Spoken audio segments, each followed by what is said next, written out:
So, we're, I don't know about everyone, but most of us probably born in Western culture, in a non-Asian culture. And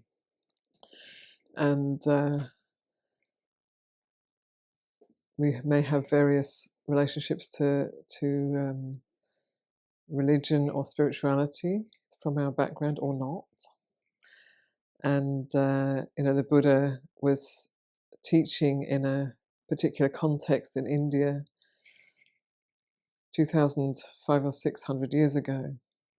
And that the teaching he gave is timeless. It's applicable anywhere at any time, for pretty much for anyone, as long as you can find your way in, for anyone, regardless of where we might be in our path of evolution, you could say. And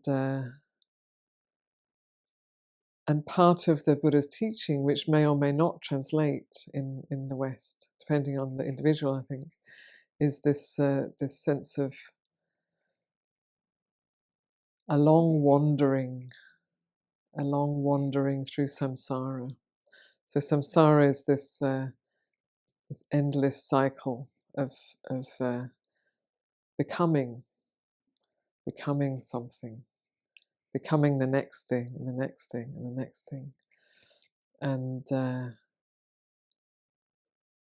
so the Buddha points to this samsara as being beginningless, and that we've been wandering, lost, running after things for goodness knows how long in samsara. So this is sort of part of the framework, in a way, from the Buddha's time. And it's not essential to have that way of thinking in order to practice. The practice works if you apply it here and now. You'll see the results. But I've always found it really helpful and also relevant, actually. This sense of, we've been around a long time. We've been playing at this for a long time, arising in different ways, playing different roles, having different strengths and weaknesses, and successes and failures, and making good decisions and not so good decisions. And this has been going on for a long time, and that was something I kind of related to even as quite a young child. I had the sense of,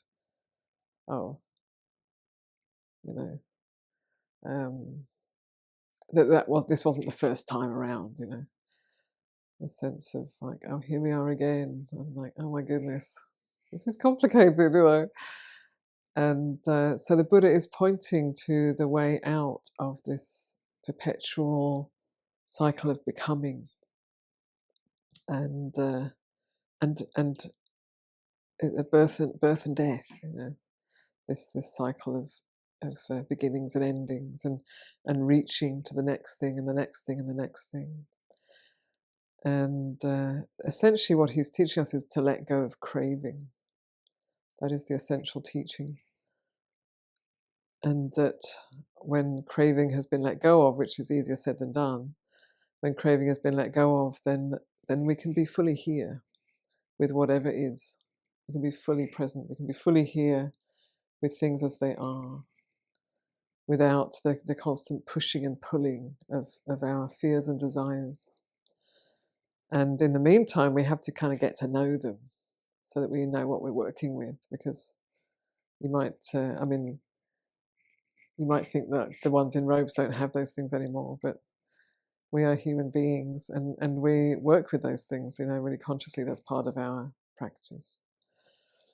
So those precepts, those 5 precepts, these are they give a foundation. They give a foundation for us to not be creating more and more painful and difficult karma for ourselves and also for others.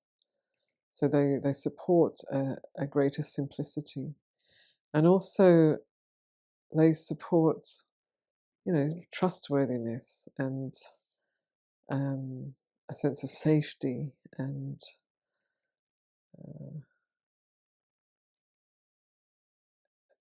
honesty, and they support these really important and wholesome qualities that are not really upheld very much in our society. It's almost assumed that people aren't going to do that. You almost sort of systems that are set up where you're expected to lie, and if you don't lie, then you're gonna, then you're a fool, and then you're going to lose out.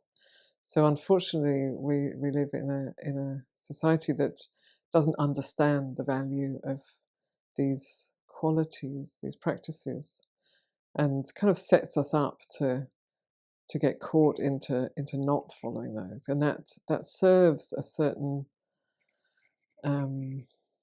emphasis on materialism and on unhealthy power structures. Let's put it that way. It serves those things, and yet a human being. So as one cultivates the path, and there are different ways in, but as we start to practice and cultivate, then naturally there could be this alignment to ethics, to good conduct. And for some people, so like traditionally in Asian cultures, you begin with giving, actually, with generosity. That's often the beginning. You start by giving and by experiencing generosity, experiencing the joy of generosity, and then you kind of start aligning with the ethical precepts, and then your life maybe starts to have more joy, more simplicity. You maybe find that you're hanging out with different people than you were, people who also want to go in that direction, and then you practice meditation and mindfulness, and then the wisdom starts to arise. So start to see the nature of things more clearly. So for some it may be that part, it may be that way around. For some it may be you read something in a book, or you hear somebody speaking about a teaching, Buddhist teaching, and there's like, wow, that really makes sense. And so the intellect is stimulated and interested, and it wants to understand more. And then you could only understand so much intellectually. So then you start to think, well, maybe that meditation might help. Maybe that's part of it too. And then you meditate, and then that starts to open things up in a different way. And then the path sort of unfolds that way. And then for some, I was one of those people that there's just a real sense of like, I need to learn to meditate. This mind is crazy. I need to sort it out. And there's something has to happen. And so meditation as a way of finding some moments of sanity, and finding some stillness and some peace, and even just moments, tiny moments of it, and then wanting to follow, recognizing, the potential of the mind is to be really open and still and bright, even if I only see a glimpse of it. You recognize that that's the potential, and so then that's the draw to keep practicing meditation. And then for me, it's like practicing meditation is start to see the things that are in the way of greater peacefulness and happiness and well-being, and that was directly aligned with relationship to the precepts. And so in purifying the mind through meditation, there was a recognition of a need to purify body and speech through the precepts, and then in purifying body and speech, that's also supported the meditation, and then with those two working together, then that supports insight to arise, clarity, wisdom to arise. So there's different entry points, but those things support each other. Our conduct through body and speech, and then how we use our mind, and stilling in meditation, and then this natural wisdom that arises through that. And for people who have practiced deeply, and who have cleared away, a large amount of what we call the kilesas, or the obscurations of the mind and heart. There's just a natural alignment to these precepts. There's no need to work at it. It's just that, in fact, for those who have entered the stream, which is the first sort of breakthrough, the first really big breakthrough, where someone has sort of had a glimpse of awakening. It's not just like had a peaceful meditation. It's this kind of more, it's a bigger shift than that. But for those who have reached that first, or broken through that first level of awakening, they just have to keep those precepts. So it's just natural. And then if they break them, which can happen, they can't conceal that. They'll immediately want to sort that out, because there's just the heart is just aligned to that standard of ethical relationship with oneself and with others. So it's actually a natural abiding, you could say, of the heart when it's purified from the greater obscurations, the kilesas. And that's not always obvious when we get started. It can be just like, I know when I first read about those precepts when I was a teenager, I thought, wow, you must have to be really advanced to be able to live by those 5 precepts. I thought that was like a really, really high bar. And and then the more one practices on the path, and the more you kind of get to know the teaching, you realize, oh, actually, that's the foundation. That's like that's the bit you get down in order to like develop the path and the practice.